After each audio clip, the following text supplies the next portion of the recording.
Timur memiliki potensi strategi untuk dikembangkan sebagai salah satu komoditas unggulan daerah. Potensi wilayah, permintaan pasar, serta identifikasi faktor internal dan eksternal, serta analisis SWOT sebagai kombinasi dari LIFAS dan EVAS digunakan untuk merumuskan strategi pengembangan perkebunan kopi Kalimantan Timur yang mencakup aspek produksi, distribusi, pemasaran, dan juga pelembagaan.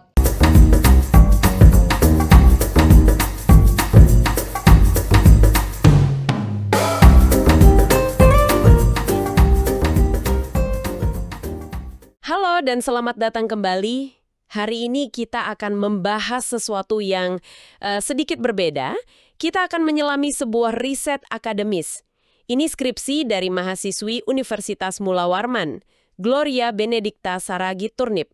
Judulnya, Potensi dan Prospek Pengembangan Perkebunan Kopi di Kalimantan Timur. Yang unik, di dokumennya tertulis tahun kelulusannya 2026. Mungkin ini data proyeksi atau risetnya memang yang paling baru ya? Apapun itu, isinya sangat relevan. Misi kita hari ini adalah membongkar penelitian ini, mencari tahu apa sih yang sebenarnya terjadi dengan kopi di Kaltim. Topik ini datang di saat yang tepat sekali. Karena kita semua kan merasakan ya, ledakan budaya kopi di mana-mana. Betul, di setiap sudut jalan ada kedai kopi baru. Nah, kedai kopi tumbuh subur. Anak-anak muda menjadikannya gaya hidup. Tapi kalau kita lihat data di baliknya, ceritanya justru berkebalikan. Produksi kopi nasional tuh sebenarnya lagi menurun. Oh ya. Penelitian ini seperti memberi kita kaca pembesar untuk melihat paradoks itu di level daerah, di Kalimantan Timur. Provinsi yang selama ini kita kenal sebagai raksasa tambang dan sawit kan, bukan kopi. Benar sekali. Yang akan kita lihat nanti adalah adanya jurang yang sangat dalam antara permintaan pasar yang meledak dengan kondisi petani di lapangan. Itu paradoks yang menarik sekali. Jadi di satu sisi kita punya ledakan kedai kopi, tapi di sisi lain petani kopinya justru menghilang. Apakah penelitian ini memberi petunjuk kenapa kesenjangan besar ini bisa terjadi? Tepat. Penelitian ini langsung menyorot masalah utamanya. Di satu sisi, konsumsi meroket. Didorong gaya hidup. Kopi bukan lagi minuman orang tua di pagi hari kan? Sudah jadi simbol status sosial, tempat kerja, tempat bertemu. Betul. Tapi di sisi lain, data dari skripsi ini menunjukkan realitas pahit. Produksi kopi nasional itu turun 16,24% hanya dalam setahun, dari 2022 ke 2023. 16%? Itu besar sekali. Besar. Dan yang lebih dalam lagi, hampir seluruh perkebunan kopi kita, sekitar 99,56%, itu dikelola oleh rakyat dengan cara yang masih sangat tradisional. Di Kaltim sendiri, sektor pertaniannya seperti terengah-engah. Pertumbuhannya cuma 0,67%. 0,67? Iya, sementara ekonomi nasional kita melesat 5,03%. Wow, 0,67% dibanding 5,03%, itu jomplang banget. Jadi, kesimpulannya, semua orang mau minum kopi, tapi semakin sedikit orang yang mau menanamnya. Apa yang salah di sini? Apa tanahnya tidak cocok atau ada masalah lain? Nah, ini yang membuat penelitian ini begitu penting. Masalahnya bukan di alamnya. Justru Kaltim itu punya harta karun terpendam. Agroklimat di sana ternyata sangat cocok untuk jenis kopi yang mungkin jarang Anda dengar.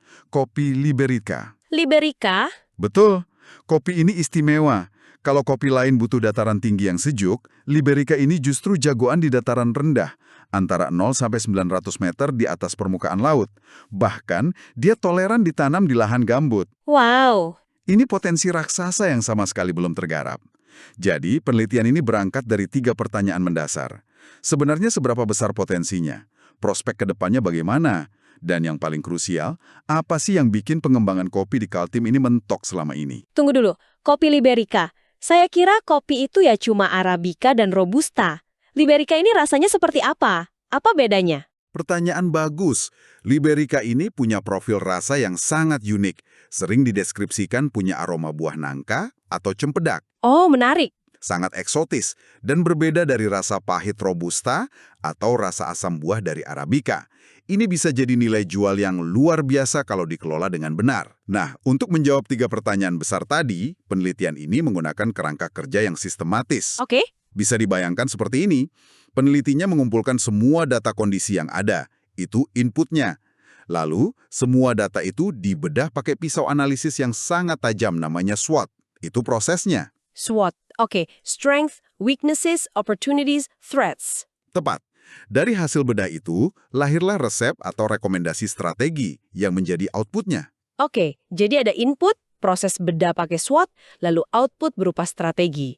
Dan untuk mendapatkan input data tadi, penelitinya tidak main-main kan ya? Tentu tidak. Ini bukan sekedar survei biasa. Peneliti menggunakan data sekunder time series. Artinya, data runut waktu selama 5 tahun. Dari 2019 sampai 2023. 5 tahun. Dan datanya didapat langsung dari Dinas Perkebunan Provinsi Kaltim. Jadi kita bisa melihat trennya dengan sangat jelas. 4 hal utama yang diamati adalah seberapa luas lahannya, berapa banyak produksinya, seberapa efisien lahannya atau produktivitas, dan yang tak kalah penting, berapa banyak orang yang bekerja di sana. Data-data ini akan bercerita ya? Benar. Data inilah yang akan menceritakan kisah nyata kopi Kaltim. Nah, ini bagian yang saya tunggu-tunggu. Mari kita lihat data 5 tahun terakhir ini. Apa yang sebenarnya terjadi di kebun-kebun kopi Kaltim. Saya lihat di sini, kondisi tahun 2023 itu 100% perkebunan kopi di Kaltim adalah perkebunan rakyat. Dengan luas total yang kalau saya lihat angkanya hanya sekitar 1.330 hektar. Rasanya kecil sekali untuk skala provinsi. Sangat kecil. Dan yang lebih mengejutkan bukan angka di tahun 2023 itu, tapi perjalanannya untuk sampai ke angka itu. Coba kita lihat grafik pertama dari hasil penelitian ini, yaitu luas areal. Grafiknya seperti roller coaster yang anjlok. Di tahun 2019, luasnya masih 2.529 hektar. Oke, 2.500-an. 5 tahun kemudian, tersisa 1.330 hektar. Itu hilang hampir separuh, tepatnya minus 47,4%. Kemana perginya lahan-lahan itu? Jawabannya singkat, alih fungsi lahan. Lahan kopi itu tergerus, kalah bersaing dengan komoditas yang dianggap lebih menguntungkan dan cepat menghasilkan uang. Sawit dan tambang. Tepat, sawit dan tambang. Dan yang sering kita lupakan, angka hektar itu bukan cuma soal tanah kan? Betul. Di baliknya ada cerita keluarga petani yang menyerah. Tapi yang lebih membuat saya khawatir sebenarnya bukan data lahan, tapi data berikutnya. Tenaga kerja. Tenaga kerja. Ya Tuhan, ini lebih parah lagi. Jumlah tenaga kerja anjlok dari 3.640 orang di tahun 2019 menjadi hanya 1.956 orang di tahun 2023, turun 46,2%. Ini bukan lagi soal lahan, ini soal manusianya yang hilang. Betul. Ini sinyal krisis regenerasi petani yang sangat jelas. Anak-anak muda di sana tampaknya tidak lagi melihat masa depan di kebun kopi. Tepat. Jadi, lahannya nyusut, petaninya hilang, kesannya suram sekali kan? Seolah-olah kopi Kaltim ini sedang menuju kepunahan. Tapi, jangan bilang ada kejutan. ada kejutan besar. Saat kita lihat grafik ketiga, yaitu data produktivitas atau hasil panen per hektar, ada yang aneh. Aneh gimana? Grafiknya justru naik. Hah? Di saat semua sepertinya runtuh, kenapa hasil per hektarnya malah lebih bagus? Tunggu, ini tidak masuk akal. Lahan berkurang, orangnya berkurang, tapi setiap hektar lahan yang tersisa justru menghasilkan lebih banyak kopi. Bagaimana ceritanya ini? Nah, ini adalah temuan yang paling menarik dan jadi inti dari harapan itu. Produktivitas naik dari 207 kg per hektar di 2019, bahkan sempat mencapai puncaknya di 329 kg per hektar pada 2022, sebelum stabil di angka 239. Wow. Ini memberitahu kita sesuatu yang sangat penting. Masalahnya bukan pada kesuburan tanah atau kemampuan tanamannya untuk berproduksi. Tapi masalahnya ada di luar kebun. Betul. Kenaikan produktivitas ini menunjukkan bahwa petani yang bertahan, mereka yang tidak menyerah pada sawit dan tambang, adalah petani-petani tangguh yang benar-benar tahu apa yang mereka lakukan.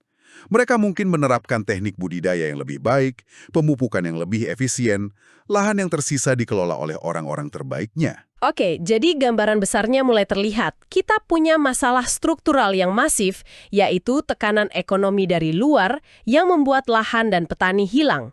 Tapi di saat yang sama, kita punya kekuatan internal yang tersembunyi, yaitu para petani yang tersisa ini ternyata sangat terampil dan efisien. Bagaimana penelitian ini memetakan kedua sisi mata uang ini untuk mencari solusi? Disinilah analisis SWOT tadi berperan. Penelitian ini memetakan semua temuan ke dalam 4 kuadran: kekuatan, kelemahan, peluang, dan ancaman. Oke, Mari kita bedah satu persatu.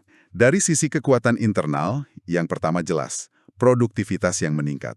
Ini artinya ada potensi intensifikasi. Kita bisa panen lebih banyak tanpa perlu buka lahan baru. masuk akal? Kedua, masih ada basis SDM terlatih. Petani yang bertahan ini punya tacit knowledge, pengetahuan lokal yang diwariskan turun-temurun dan tidak ternilai harganya. Terakhir, ada legitimasi institusional. Artinya komoditas ini diakui dan dibina oleh Dinas Perkebunan. Itu kekuatannya. Lalu kelemahannya yang paling nyata apa saja? Kelemahannya juga tidak bisa diabaikan.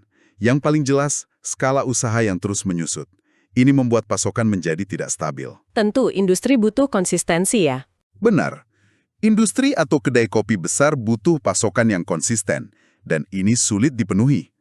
Kedua, krisis regenerasi yang tadi kita bahas. Ketiga, dan ini sangat penting, posisi tawar petani sangat rendah. Kenapa begitu? Karena mereka bekerja sendiri-sendiri, dalam skala kecil dan terfragmentasi. Mereka tidak punya kekuatan saat berhadapan dengan tengkulak atau pasar. Oke, itu kondisi di dalam.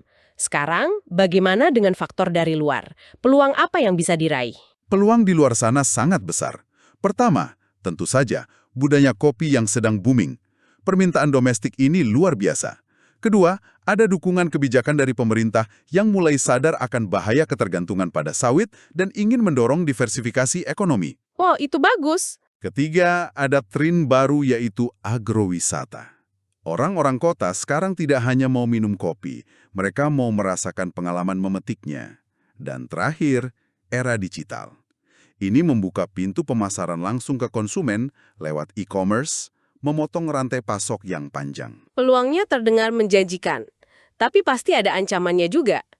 Ancaman dari sawit dan tambang itu seberapa parah sih tekanannya di lapangan? Ancamannya sangat serius dan nyata. Ancaman pertama dan utama adalah alih fungsi lahan yang agresif. Ini pertarungan yang tidak seimbang. Kedua, persaingan dari sentra kopi lain yang sudah punya nama besar, seperti Aceh Gayo, Toraja, atau Kintamani.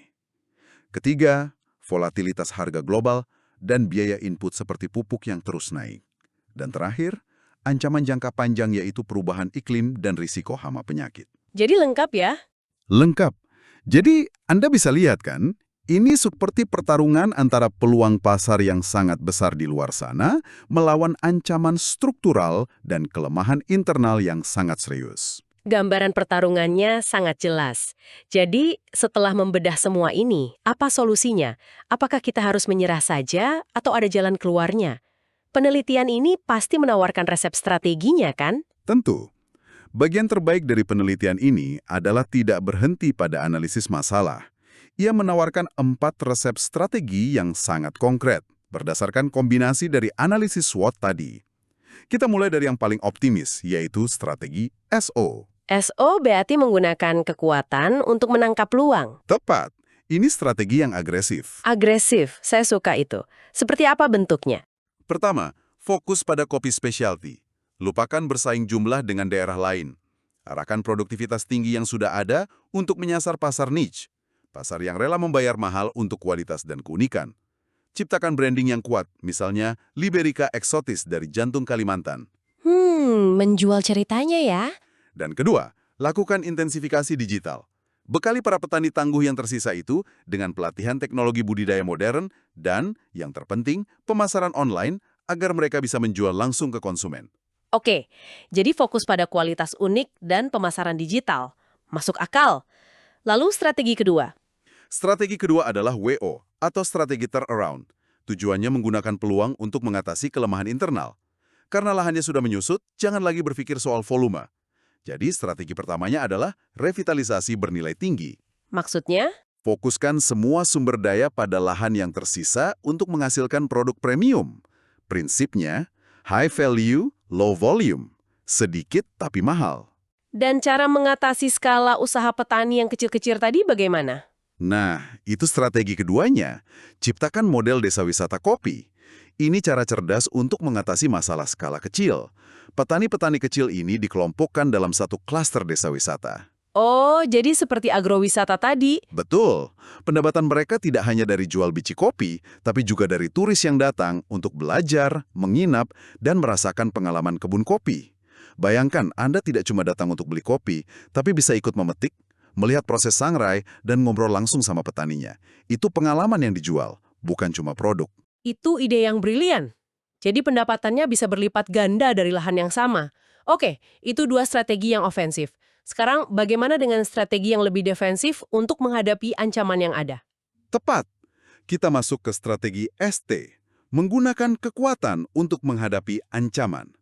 Cara terbaik melawan persaingan dari kopi daerah lain yang sudah mapan adalah dengan standarisasi mutu. Jaminan kualitas ya?